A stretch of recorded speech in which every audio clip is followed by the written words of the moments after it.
students, happy Sunday. I'm so glad that you're watching, whether you are here doing small groups in person with us tonight, or if you're getting caught up at home or just throughout the week on YouTube or Instagram. I'm so glad that you're here tuning in. Tonight we are continuing our sermon series on families, and we're going to do the questions throughout the devotional together tonight. So when I tell you to, I'm going to signal you guys to pause the video, and then you'll have time to talk through the question that I ask you guys. And you'll be able to just kind of do your discussion as we go, and then there'll be a few closing questions at the end. So get comfy and pay attention so that you can have a really good discussion with your groups. So let's get started. Like I said, we're continuing our sermon series on family tonight, and you're going to get to pause the video in just a second because I'm going to ask you guys if you could be a part of any family for one day, whose family would you choose and why? So maybe you want to be a part of a famous family, or a family from a TV show, or a family on YouTube. Pause the video, share with your group. If you could be a part of any family for one day, which family would you choose and why? Go ahead and pause the video and tell each other. Okay, you back? If none of you said that you wanted to join me and Sailor's family, consider me offended. Okay, consider me offended, just kidding. See, I wish I could hear all of your answers to that question, because here's one thing I know to be true, students, that even though we all love our families so, so much, there are always going to be those times where we see a different family and think, man, if only my family could be a little bit more like that family. Whether it's a family, like I said, on YouTube or on TV, or a celebrity family, or just a family down the street, we can all look around at the families around us and think, if only my family could do what they do a little bit more. Maybe you wish that your family could get along like that one family, or do activities like that one family and not fight, or sit down to dinner every night like that one family. Whatever it is, we can really start comparing. And here's why, students, because when it comes to family, we get to see the everyday details of our own families all the time, every day, the good, the bad, and the ugly, the stuff that's awesome about our families and the stuff that's challenging, because we're together with them every single day. And then when it comes to other families, we just see their highlight reel, right? We see what they want us to see at a sporting event, or something going on at school, or a party or something. We only see the highlight reel. And so it's really easy for us to start comparing our families to someone else's. And we can become so aware of the imperfections in our families, while oftentimes only seeing the really, really awesome part of somebody else's. And now that's especially true when, for some of us, those real issues come up in our families. You probably know the times I'm talking about. Maybe it's that your parents are going through a divorce.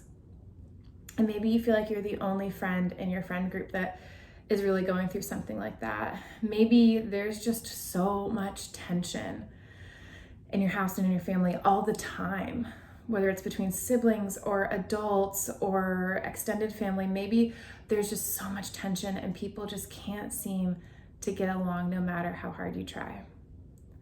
Or maybe there's even some really serious things going on behind closed doors at home. Things that you might be afraid to talk about, but that you really need to tell a trusted adult about in your life so that they can get you the help and the care that you need. When those moments happen, the comparison game can go to a whole other level. When I was really little, like elementary school, I remember that there were a couple kids in my class that their parents were divorced. And they would come into school usually on a Monday or something and talk about how over the weekend they were at either their mom's house or their dad's house, and they would kind of go back and forth. And they talked about that, about how they would share weekends and switch back and forth between two houses, and they would do 2 Christmases, and they would do 2 birthdays. And I remember as a kid feeling bad for those kids because my parents were still married, and I loved that. And I just thought, oh, that would be so hard to be in their shoes. And then when I was in 8th grade, my parents sat down my brother and I and said that they loved us so much, but that they were going to separate for a little while. And then that separation turned into a divorce. And suddenly I was that kid that I used to feel bad for. Suddenly I was the kid that shared weekends and had 2 birthdays and 2 Christmases. And it really threw me for a loop, you guys. It really threw me into just a really rocky time in my life, being really confused and just feeling like my family was now so different and I didn't understand. And it was so hard for me to navigate that within my family. It was hard for all of us, really. It was really hard for my family to navigate those changes and to figure out who we were now. And I felt just so different from all my friends because not really any of my friends had divorced parents, and it was really hard. And so let me ask you guys, what are other examples of tough situations that a family could go through that would be hard for someone your age to navigate? I'll say that again. What are other examples of tough situations that a family could go through that would be hard for someone your age to navigate? Pause the video and share with your small group. All right, awesome, good job. So I think when families go through hard times like the ones we all just talked about, we can really start to compare ourselves, like we mentioned before, but even on overdrive now, because now we're comparing ourselves to all these families that seem like they've got it all together, right? If our parents got divorced, we're comparing ourselves to parents who are still married. If our family is going through a hard time financially, we're going to compare ourselves to people who seem like they just got all the money in the world. And that can all just make us feel even worse. Well, here I am today, students, to tell you that number one, no family is perfect. No family is perfect. No matter what we see on Facebook, Instagram, or even out, like I said, at a sporting event or something for school, out in public, no family is perfect. Every single family has something that they're going through or have gone through. No family is perfect. No family is perfect. Everyone's got stuff that they're going through. And number two, every family, including mine and yours, are loved and important to God. There is no family that's better than the other. He loves all of our families, and he can use each of our families for really amazing things in the world. And if you don't believe me, let's take a look at a record of possibly the most important family in the history of forever, Jesus's family. Okay, so if you're new to church, if you're new to faith, Jesus is the guy we hang our hat on. We believe that he is the Son of God, that he came to the world to show us how to live and how to love and to give us an image of who God truly is. We believe he taught us to love our neighbor, and we believe that he is the one who allows us to have right relationship with God and be able to live connected to God and live an eternal life forever. So we really hang our hat on him. And so when we're talking about a family that we would potentially compare ourselves to, I mean, that's kind of the standard, right? Like Jesus's family, like, wouldn't you think that they'd be the most picture perfect ones, right? Wouldn't you think that the Son of God, the Savior of the whole world, wouldn't you think that that family would be the one that has it all together and never went through any problems? Wouldn't you think? Well, we're going to find out. See, Matthew chapter 1, Matthew's a book in the Bible. It's one of the Gospels, which gospel means good news. We believe that the story of Jesus is amazing news for humanity. So we call certain books in the Bible Gospels. Matthew's one of them. Matthew was a guy who followed Jesus, and so he was so impacted by the life of Jesus that he wrote down everything that he could remember so that we could hear about, so that other people would be able to hear about who Jesus was. And eventually that got passed down to us. So we're talking about Matthew today, Matthew chapter 1. And the first chapter of Matthew has something in it called a genealogy. Now, if you know what a genealogy is, pause this video and tell your friends, because you're going to sound super smart in a second. What's a genealogy? Pause. Did anybody get it? A genealogy is pretty much like a record of your family history. So it's like a bloodline. It'll say who is related to who and how they're connected all the way down. You can kind of think of it as like a family tree. And so essentially what we're about to look at is little bits and pieces from Jesus' family tree. Now it's really long, so I'm not going to have us look at the whole entire thing tonight because it's a lot of names. But we're going to look at a few because I want us to see what was Jesus' family like. If we can feel like our families are kind of the odd ones out and like we struggle when our families go through seasons of hard times or when we feel broken, if we can start getting really down on our families and just wonder if God can even do anything with us, if we can really struggle with that comparison game towards other families, then why don't we take a look at who Jesus' family was and see if that can give us any comfort or encouragement. So, but before I do that, before we go any further, I want us to pause this video for a second and let you guess first. So if you had to guess, what kind of family do you think Jesus came from?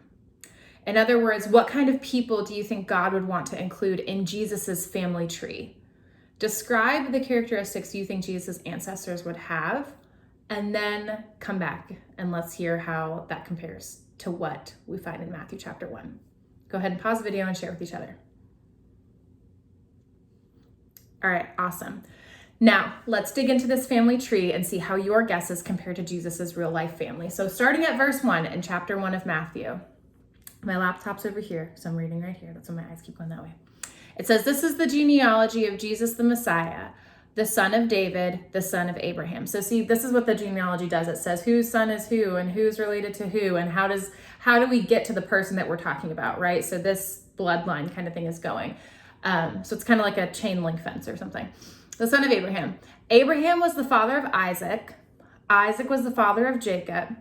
Jacob was the father of Judah and his brothers. So these are people that you can find in the Old Testament. See, the Bible is one story of God's people and God redeeming his people from sin. So all these people, you can find them in the Old Testament because we have record of them. We know who they were. So that means that I can tell you some things about these people. Okay, so we just read that Isaac was the father of Jacob, Jacob the father of Judah and his brothers. So let's pause here and talk about Jacob. This is a member of Jesus' family. This is, if we were having Thanksgiving dinner, Jacob would be around the table, maybe passing the green bean casserole, okay? So who's Jacob at the family party? Well, Jacob had a brother named Esau, and they basically ended up getting into such a big fight over the family blessing and some soup. It's a long story. That Esau decided to kill Jacob. That was his only solution. That was it. Okay. Yeah.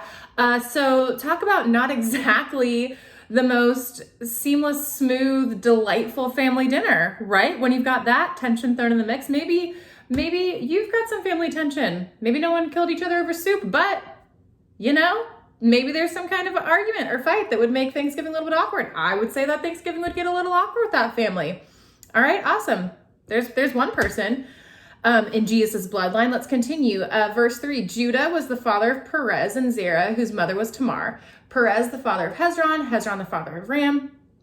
Ram, the father of Abinadab. Abinadab, the father of Nahshon. Nahshon, the father of Salmon. Salmon, the father of Boaz, whose mother was Rahab. Boaz, the father of Obed, whose mother was Ruth. Pause. Let's talk about Boaz. He was mentioned a couple times in here. Who's Boaz and who's Ruth? Ruth is in there. Boaz is an amazing guy. Boaz is totally one of the good ones in the Old Testament. He's awesome. But do you know how him and Ruth got married? Do you think that they just waited around and they met each other and their eyes went across the room and then they had a picture perfect little wedding and it was all wonderful and good? No, Boaz and Ruth got married because Ruth's first husband died, and Ruth, because she was a woman living in biblical times, could not take care of herself. She had to go and find a new husband. Boaz was a guy, long story about his connection to the family. We don't have time for it.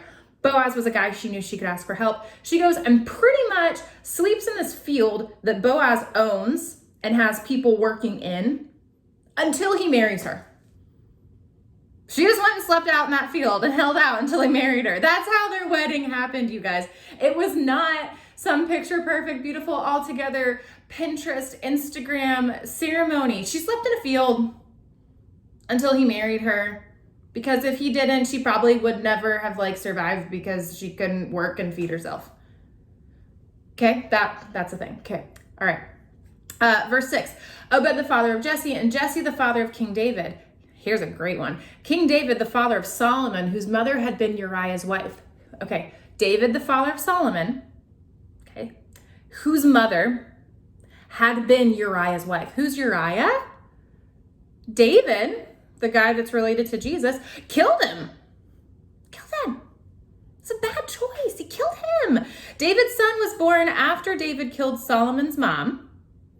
Not Solomon's mom. Killed Solomon's mom's first husband. See, it's crazy. You think that your family's complicated? You think your family's got a mess? Look at, I'm having to like connect the dots over here.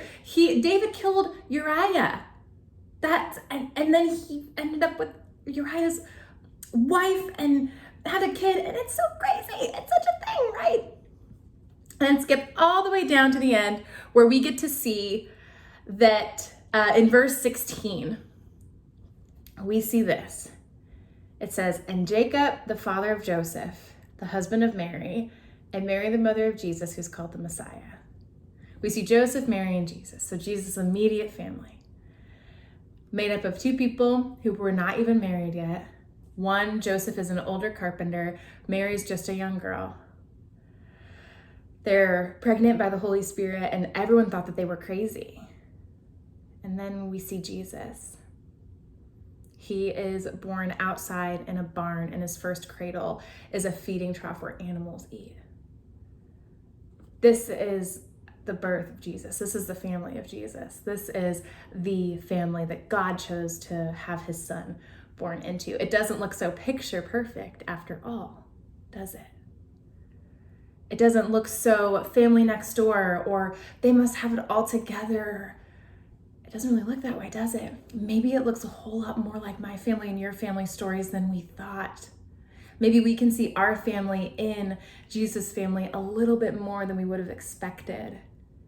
Maybe our family isn't so weird after all.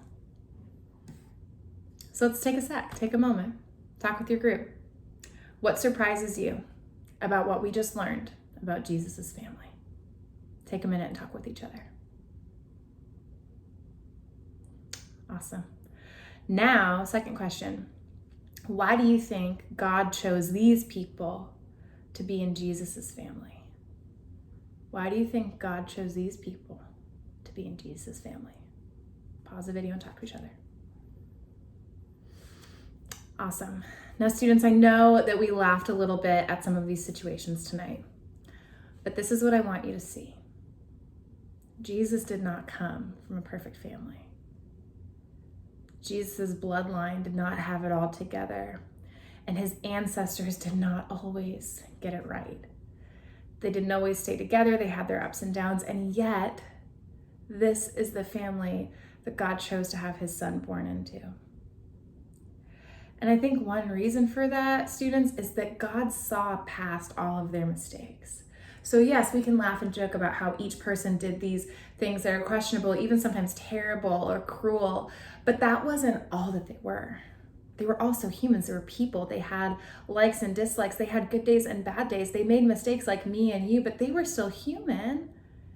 That wasn't all that they were. That wasn't, their mistakes and their weaknesses weren't the only things to them. I think so often in our own families, when a family member there's something wrong, or they're going through something, they're struggling with something, we can just say that's all that they are.